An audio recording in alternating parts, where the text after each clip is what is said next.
Film की शुरुआत होती है जेम्स से। अपनी मस्ती में मगन वो बहुत ही ज्यादा लापरवाही से ड्राइव कर रहा था। तभी अचानक से उसके सामने एक बहुत बड़ा सा ट्रक आ जाता है जिस पर वो ध्यान नहीं दे पाता। ट्रक से टकरा कर उसका बुरा एक्सीडेंट होने ही वाला था, पर उसने एक ड्रिफ्ट मारी और अपनी गाड़ी साइड पे कर ली। ये सब इतना जल्दी में हुआ था कि उसने देखा ही नहीं कि रोड की दूसरी तरफ एक लड़की भी आ रही थी। जब उसका ध्यान गया तो वो बस लड़की से टकरा ही जाता, पर दोबारा उसने अपनी गाड़ी का रुख मोड़ लिया। लड़की ने भी जल्दी से पीछे जंप करते हुए अपने आप को बामुश्किल इस कार से टकराने से बचाया, पर इस सब के चक्कर में उसका सारा सामान रोड पर गिर गया था। उसका सूटकेस यहाँ पर टूट जाता है और सारा सामान उसका सड़क पर फैल जाता है। जेम्स क्योंकि जानता है कि ये सब उसकी वजह से हुआ है, वो फौरन ही गिल्टी हो जाता है और उस लड़की से माफी मांगते हुए उसका सामान उठाने लगता है। इतने में ही यहाँ पर लड़की की बस भी आ जाती है, जो लड़की को इस तरह से सामान कलेक्ट करता देखकर वहाँ से चली जाती है और जेम्स को और भी ज्यादा रिग्रेट होने लगता है। इस लड़की को अपना टाउन छोड़कर बड़े शहर में जाना था, पर बस के ना मिलने की वजह से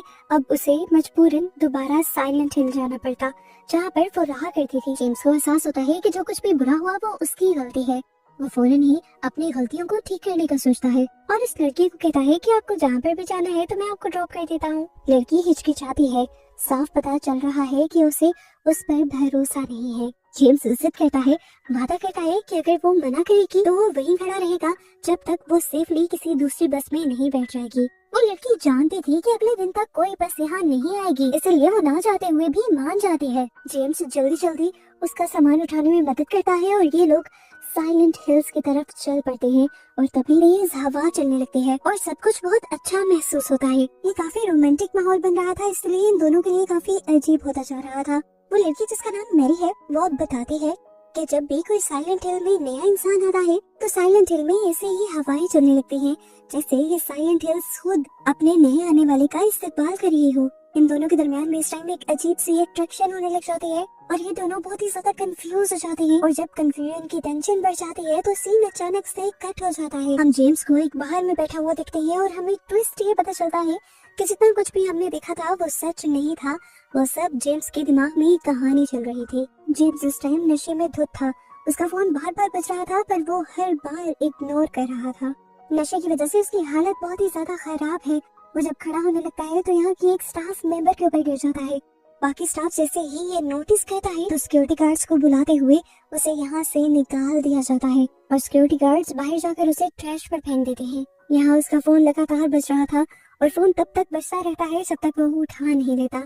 दूसरी तरफ उसकी साइकोलॉजिस्ट थी जो उसकी हालत बहुत अच्छे से जानती थी और उस पर गुस्सा हो रही थी क्योंकि वो अपनी हालत पर कोई भी काम नहीं कर रहा था। यहाँ से हमें पता चलता है कि उसे कोई साइकोलॉजिकल इशू है और वो अपना इलाज नहीं करवा रहा। वो उसे याद दिलवाती है कि कल को उनकी अपॉइंटमेंट है और वो उसे वार्न भी करती है कि उसे मिस मत करना। जेम्स मुश्किल से जवाब देता है। इस टाइम उसकी आवाज काफी दुखी और कमजोर है, जिससे साफ पता चल रहा है कि वो अंदर से बहुत टूटा हुआ है और बहुत कुछ सह रहा है। आखिरकार वो थका हारा घर पहुंचता है। घर के अंदर उसे मैरी का एक लेटर मिलता है जिसमें मैरी उसे कह रही थी कि उसके साथ कुछ बहुत ही गलत हो चुका है और उसे जेम्स की फौरन जरूरत है। बिना सोचे समझे जेम्स साइलेंट हिल जाने का फैसला करता है। इस टाइम यहाँ पर बहुत तेज बारिश हो रही थी। इस टाइम वो ड्रंक हालत में गाड़ी चला रहा था और कुछ भी हो सकता था, पर इस टाइम उसके दिमाग पर सिर्फ मेरी सवार थी। मेरी उसकी जिंदगी की सबसे अहम तरीन लड़की है। उसे कुछ हो जाए जेम्स को ये बर्दाश्त नहीं है और जेम्स उसे कहीं से भी ढूंढ निकालेगा। सोचों में डूबा हुआ जेम्स आखिरकार ड्राइविंग के दौरान सो जाता है। जब वो जागता है तो देखता है कि उसकी गाड़ी एक पब्लिक बाथरूम के पास पार्क है। यहाँ पर जब वो जाग कर अपने आप को शीशे में देखता है तो पहले तो अपने आप को पहचान ही नहीं पाता। वो पहले वाला जेम्स नहीं लग रहा था। उस जेम्स और इस जेम्स में बहुत सारी चीजें मुख्तलिफ थी। इस नए वाले जेम्स की आंखों के नीचे हल्के थे, दाढ़ी बढ़ी हुई थी। उसकी शक्ल से कोई भी साफ बता सकता था कि वो डिप्रेशन में है। इस टाइम पर वो दोबारा से मैरी का लेटर पढ़ता है और रोते हुए अपनी आंखें बंद कर लेता है। इस टाइम उसे उस वक्त की सारी मेमोरीज याद आ रही थी, जो खूबसूरत मेमोरीज उन्होंने साइलेंट हिल में मिलकर बनाई थी। हर किसी ने उसे कहा था कि वो मेरी को भूल जाए और आगे बढ़ जाए, पर जेम्स आज तक मेरी को भूल नहीं पाया। जेम्स को आज भी लगता है कि मेरी को उसकी जरूरत है। जेम्स अब जब साइलेंट हिल के अंदर जाता है तो उसकी मुलाकात एंजेला नाम की एक लड़की से होती है। वो जेम्स से एक बैग उठाने में मदद मांगती है और इस तरह ये दोनों साथ चलने लगते हैं। एंजेला आज के मौसम के बारे में बात कर रही थी और जेम्स उसकी बातें सुन रहा था। उसकी बात काट कर वो पूछता है, तुम जानती हो कि मैरी कहाँ है? क्या तुमने मैरी को देखा है? तो यहाँ एंजेला उसे वार्न करती है, तुम उसे कभी नहीं देख पाओगे। जेम्स खोया खोया सा वो सारी बातें सुन रहा था, उसका ध्यान नहीं था उस लड़के की बातों पर। वो अभी भी कहीं न कहीं मेरी की यादों में खोया हुआ था। इस टाइम बारिश बरसाता हुआ ये साइलेंट हिल जितना ज्यादा खौफनाक लग रहा था, वो याद करता है कि जब वो और मेरी यहाँ आए थे, ये साइलेंट हिल उतना ही खूबसूरत था। उसी खूबसूरती को देखते हुए तो मैरी ने उससे वादा किया था कि वो दोनों जिंदगी भर यहाँ एक साथ सुकून से रहेंगे। इसी टाइम पर जेम्स को एक अजीब बात याद आती है। उसे याद आता है कि मैरी हमेशा उससे कुछ छुपाया करती थी। वो डरती थी कि कहीं जेम्स को कुछ ऐसा न पता चल जाए जिससे डर कर वो मैरी को छोड़ दे। जेम्स उसे हमेशा यकीन दिलाता था कि जो कुछ भी हो जाए, जितना भी बुरा हो जाए, वो मैरी को नहीं छोड़ेगा क्योंकि मैरी उसके लिए वफादार है और वो कभी भी मैरी के लिए अपनी फीलिंग्स नहीं बदलेगा और ना ही बदल सकता है। इन्हीं सारी बातों को सोचते हुए वो अब साइलेंट हिल्स के अंदर जाने लगता है। वो साइलेंट हिल जो कभी हरा भरा हुआ करता था, खूबसूरत हुआ करता था, अब वही शहर वीरान हुआ पड़ा था। अंधेरे में घुप बहुत ही ज्यादा खौफनाक लग रहा था। यहाँ पर चीजें टूट रही है, सड़कों पर जगह जगह कचरा बिखरा पड़ा है। ऐसा लग रहा है कि सबने सालों पहले इस जगह को छोड़ दिया हो और ये जगह भी अब किसी इंसान को देखना न चाहती हो। फिर भी जेम्स आगे बढ़ता रहता है। वो एक वार्निंग बोर्ड दिखता है जिस पर लिखा था कि आगे खतरा है, लेकिन जेम्स उसे भी इग्नोर करकर आगे तंगली के अंदर बढ़ जाता है। वो वहाँ पर आवाज़ें देता है, मैरी मैरी, लेकिन यहाँ कोई जवाब नहीं आता। अचानक एक करीबी टनल से म्यूजिक की आवाज आती है। आवाज का पीछा करते हुए जेम्स को एक चादर के नीचे पड़ी हुई लाश के पास एक रेडियो मिलता है। जैसे ही वो उसे पकड़ने लगता है, अजीबोगरीब आवाजें गूंजने लगती हैं और वो मरा हुआ आदमी ही उसे वार्न करता है कि आगे मत भटको। इस शहर पर एक कर्स है, एक श्राप है। जेम्स का फोन फिर से बजता है। इस टाइम पर अचानक से जेम्स का फोन दोबारा बज उठता है। ये उसकी साइकोलॉजिस्ट का फोन था जो उसे उसकी अपॉइंटमेंट मिस होने पर गुस्सा कर रही थी। जेम्स इस टाइम अपने डॉक्टर को बताता है कि वो साइलेंट हिल्स में है और यहाँ पर कुछ बहुत ही बुरा हो रहा है। डॉक्टर को ऐसी कोई बातें नहीं सुनी थी। वो कहती है कि सारे बहाने छोड़ो और फौरन वापस आओ। चलकर जेम्स फोन काट देता है। इस टाइम वो चारों तरफ देखता है। उसे एक दुकान में से रोशनी नजर आ रही थी। वो इस दुकान के अंदर चला जाता है। उस शॉप के अंदर जाते ही दोबारा जेम्स के ऊपर उसकी यादें हावी हो जाते हैं। यही इसी रेस्टोरेंट में तो बैठकर उन दोनों ने एक दूसरे से प्यार का इजहार किया था। अचानक एक भयानक चीख उसे सुनाई देती है और वो चीख उसकी याद तोड़ देती है। जेम्स देखता है कि अभी अभी वो आदमी जो उसे वार्न कर रहा था, यहाँ से जाने को कह रहा था, वो जल चुका है और उसका जिस्म अजीब तरीके से गल सड़ रहा है। इससे पहले कि वो उसे देखकर कुछ भी कर पाता, पीछे से उसे एक और खौफनाक आवाज सुनाई देती है। पीछे मुड़कर वो देखता है तो वहाँ एक खौफनाक क्रिएचर थी जिसका हाथ और मुंह पूरा स्किन से कवर थे और ये अजीब सा दिखने वाला मॉन्स्टर अचानक से ही उसके ऊपर हमला कर देता है। जेम्स उससे बचने की कोशिश करता है और इस तरह मॉन्स्टर और जेम्स के दरमियान में एक लड़ाई दिखाई जाती है। अब क्योंकि उस मॉन्स्टर के दोनों ही हाथ उसके जिस्म के खाल के अंदर बंधे हुए थे, या ये कह लें कि उसके दोनों हाथ थे ही नहीं, तो वो मॉन्स्टर अपने हाथों से तो हमला कर नहीं पा रहा था। वो अपने कमर से निकलने वाले अजीबोगरीब कीड़ों से हमला कर रहा था, जिससे जेम्स किसी तरह अपने आप को बचा भी लेता है और उल्टा उसी मॉन्स्टर पर हमला कर फाइनली उसे मार देता है। उसे मारने के बाद दोबारा उसी रेडियो में से अजीब आवाजें सुनाई देती है उसे, जिस रेडियो की आवाज उसे पहले यहाँ तक लेकर आई थी। ये आवाजें अब खौफनाक होती जा रही थी।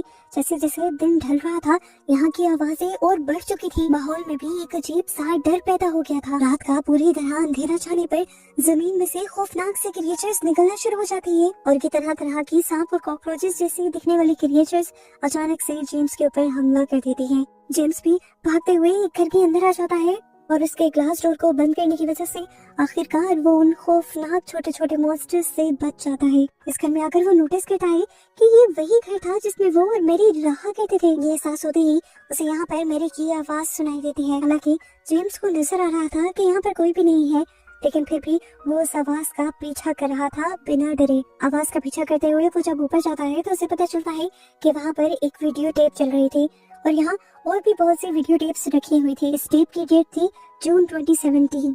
इस टेप को देखकर उसका दिमाग हिलने लग जाता है, सुन्न हो जाता है। उसका दर्द इतना ज्यादा बढ़ जाता है कि वो अपनी साइकियाट्रिस्ट को कॉल करता है और ये कहता है, प्लीज कुछ करो कि दर्द मुझसे अब सहा नहीं जा रहा, बस इसे बंद कर दो। साइकियाट्रिस्ट कहती है कि ये दर्द तभी बंद हो सकता है जब तुम ये मान जाओ कि मेरी नहीं रही। पर इस टाइम भी वो इसी जिद पर अड़ा हुआ था कि मेरी जिंदा है और उसे उसकी मौजूदगी फील होती है। इससे पहले कि वो कुछ मजीद कह पाता, उसका फोन बंद हो जाता है। साइकियाट्रिस्ट बार बार उसके नंबर पर कॉल मिलाती है, पर नंबर लगातार बंद जाने की वजह से उसे भी डर लगने लगता है और वो फौरन पुलिस को जेम्स की लोकेशन और उसकी हालत के बारे में बता देती है और ये भी बता देती है कि जेम्स किसी खतरे में है। यहाँ जेम्स जब घर के अंदर आगे बढ़ता है तो यहाँ पे उसे दोबारा घेर लेते हैं। उसे साइलेंट हिल्स का वो पहला विजिट याद आता है, जिस विजिट में ये सब लोग उसे प्यार करने की वजह से फोन कर रहे थे। उन सब लोगों ने उसे कहा था कि मोहब्बत उलझी हुई और बहुत ही ज्यादा खतरनाक होती है और तुम इस सब से ध्यान से चलना।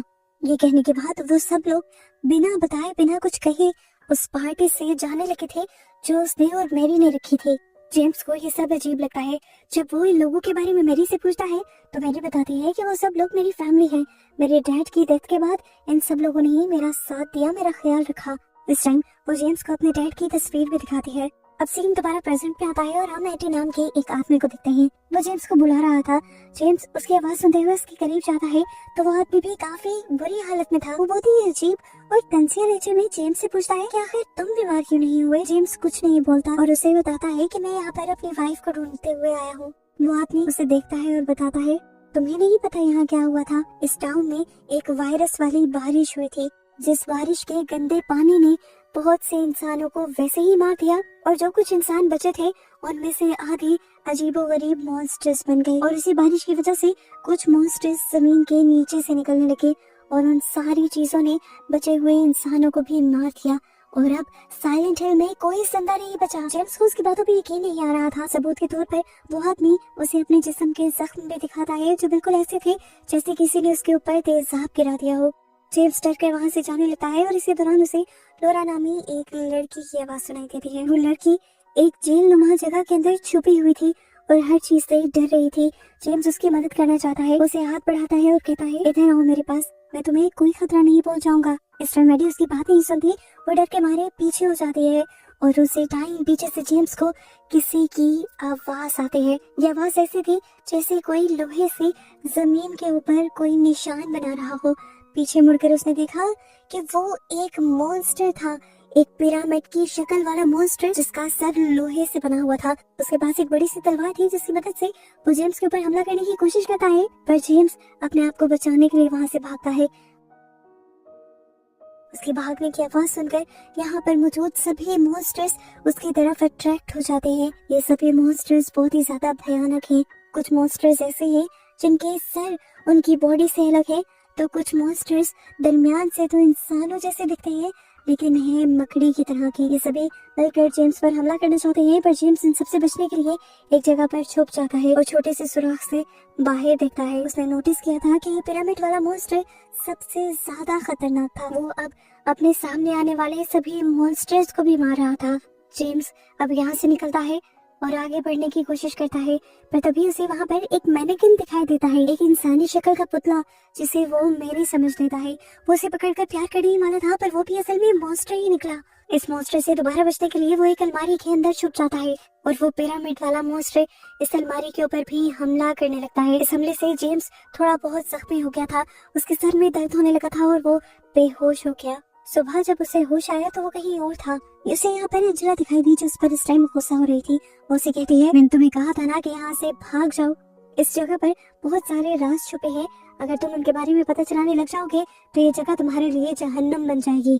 जेम्स उसकी बातों को इग्नोर करके यहाँ से चल पड़ता है। आगे बढ़ते हुए उसे लोरा फिर से मिलती है, वही बच्ची जिसके हाथ में एक गुड़िया थी।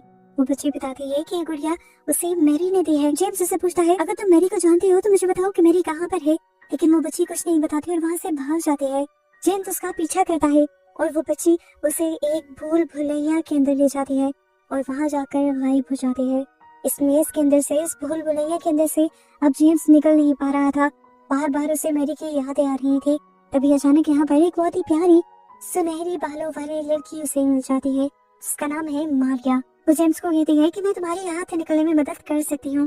वो दोनों मिलकर मॉन्स्टर्स का सामना करते हैं और मुश्किल से बचते बचाते आगे की तरफ बढ़ते हैं। ये लोग अब फाइनली हॉस्पिटल में पहुंच जाते हैं और यहाँ आकर जेम्स मारिया को बताता है कि मैरी की फैमिली यानी उसके शहर वाले बहुत ही ज्यादा अजीब लोग थे। एक दिन वो उसे चुपके से एक बेसमेंट के अंदर लेकर जा रहे थे। मुझे लगा कि ये कल्ट का एक ग्रुप है और ये लोग अपना कोई रिचुअल करने वाले हैं, इसीलिए मैं उनका पीछा करने लगा। और मैं छुपकर उन्हें देखता भी रहा। प्रेजेंट में यहाँ हॉस्पिटल में वो लड़की मेरी की आवाज में एक रिकॉर्डिंग चला देती है, जिस रिकॉर्डिंग के जरिए वो मेरी के कल्ट के बारे में सब कुछ जान जाते हैं। मेरी बता रही थी कि उसके कल्ट का नाम जोशुआ है। जोशुआ का नाम सुनते ही जेम्स को वो सारा खतरनाक सा रिचुअल याद आ जाता है पूरी तरह। इस टाइम से पहले कि ये लोग इस पर कोई बात कर पाते, इनका सामना हो जाता है यहाँ की नर्सिस से, जो मरकर दोबारा जिंदा हुई थी। कह लो कि वो ज़ॉम्बीज़ बन चुके थे और वो इनके ऊपर हमला कर देते हैं। ये लोग उनसे बचते हुए एक एलिवेटर के ऊपर चढ़ जाते हैं और यहाँ एलिवेटर पर मारिया बहुत ही ज्यादा जख्मी हो जाती है। इसके बावजूद भी वो जेम्स का साथ नहीं छोड़ती और वो जेम्स से कहती है, मैं जानती हूँ कि तुम इस टाइम मेरे साथ क्यों हो, क्योंकि मैं मेरे जैसी दिखती हूँ। यहाँ पर मारिया जेम्स से कहती है, अगर तुम्हें मेरी ना मिली तो तुम मुझसे वादा करो कि तुम मुझे इस जगह से ले जाओगे। मेरा नाम याद है ना तुम्हें? मेरा नाम मारिया है। यहाँ से जेम्स और वो अलग हो जाते हैं और जेम्स को दोबारा लोरा मिलती है, जो उसे रूम 318 में ले जाती है। वो जब कमरे के अंदर जाता है तो वहाँ पर एक भयानक दिखने वाला मॉन्स्टर उसके ऊपर हमला कर देता है और उससे खौफनाक अंदाज में पूछता है कि तुम यहाँ क्यों आए हो। ये मॉन्स्टर इतना खौफनाक था कि जेम्स की सांस भी नहीं आई और एकदम से वो होश में आ गया। सीन कट होकर हमें दिखाया गया कि असल में ये सब कुछ जो हो रहा था वो सब कुछ भी रियल नहीं था। ये सब कुछ जेम्स के दिमाग में चल रहा था और जेम्स इस टाइम एक साइकेट्रिक हॉस्पिटल में था। उसके होश में आते ही उसकी साइकेट्रिस्ट उसे बताती है कि तुम्हारा महीनों से इलाज चल रहा है। तुम्हारी वाइफ मैरी के मरने के बाद तुम गहरे सदमे में हो और तुम अपने आप को उससे बाहर नहीं निकाल पा रहे थे, इसीलिए हमें तुम्हें ये शॉक थेरेपी देनी पड़ी। इस टाइम जेम्स आंखें बंद करता है और उसके एक और विजन के जरिए हमें दिखाया जाता है कि जब मैरी मरी थी वो वहीं पर था, उसे सब याद है, उसने मैरी को मरते हुए देखा था। इन सारी खबर से जब वो आंख खोलता है तो साइकेट्रिस्ट उसे बताते हैं कि मैरी के मरने के बाद से तुम्हारे दिमाग पर इतना गहरा असर हुआ था कि तुम्हारे दिमाग ने हकीकत और ख्वाब का फर्क ही करना छोड़ दिया था और अब हमें तुम्हें उस स्टेट से, उस बुरी कंडीशन से बाहर लेकर आना है। वो दोबारा आंखें बंद करता है और उसे दोबारा मारिया दिखाई देती है, जो उससे पूछ रही थी, क्या तुम्हें इस साइलेंट हिल में ही रहना है या फिर मेरे साथ इस धोखे से, इस एलियन से बाहर निकलना है, असली जिंदगी में जाना है। जेम्स आखिरी बार आंखें बंद करता है और इस मर्तबा भी इस हकीकत को मानने से इनकार कर देता है कि मैरी मरी है। वो कहता है कि मेरी आज भी जिंदा है और मैं उसे ढूंढ कर ही रहूंगा। वो मारिया की मिन्नतें कहता है कि प्लीज यहाँ पर रुको, मेरे साथ मैरी को ढूंढो, लेकिन वो अब रुकने वाली नहीं थी। वो यहाँ से जाने लगती है। उसको जाता हुआ देखकर जेम्स फिर भी होश में नहीं आता और कहता है कि ये मारिया ही मेरी सोचों का हिस्सा है, जबकि मैरी अभी भी जिंदा है। इस टाइम अब वो एक आग सी जगह में उतर गया था। यहाँ पर उसे लोरा के साथ साथ मैरी की शक्ल का एक मॉन्स्टर भी दिखाई देता है। वो बहुत ही ज्यादा खौफनाक दिख रहा था। जेम्स उससे डरता नहीं बल्कि उस मॉन्स्टर का मुंह पकड़ते हुए उससे माफी मांगने लगता है और कहता है, मुझे माफ कर दो प्लीज। उसके माफी मांगते ही वो मॉन्स्टर जलकर राख हो जाता है, जिसके बाद जेम्स को यहाँ पर मैरी की लाश मिल जाती है और इसे देखकर एक और मर्तबा उसे ये हकीकत याद आ जाती है कि मैरी मर चुकी है। यहाँ पर अब हमें मैरी की मौत की मिस्ट्री भी पता चल जाती है।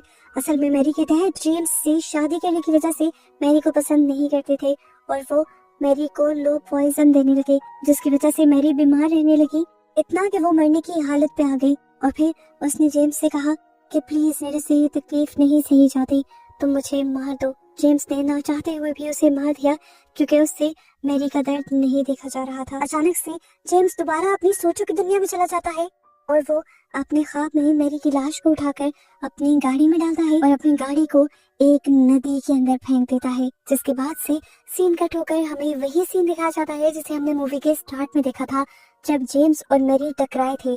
दिखाया जाता है कि तब वो दोनों साइलेंट हिल की तरफ वापस जाने के बजाय असल में कहीं और ही गए थे और इस तरह यहाँ पर असल में हुआ क्या था ये सब कुछ एक मिस्ट्री बन जाती है और इसी मिस्ट्री के साथ और बहुत सारे सवालों के साथ ये मूवी यहीं पर खत्म हो जाती है।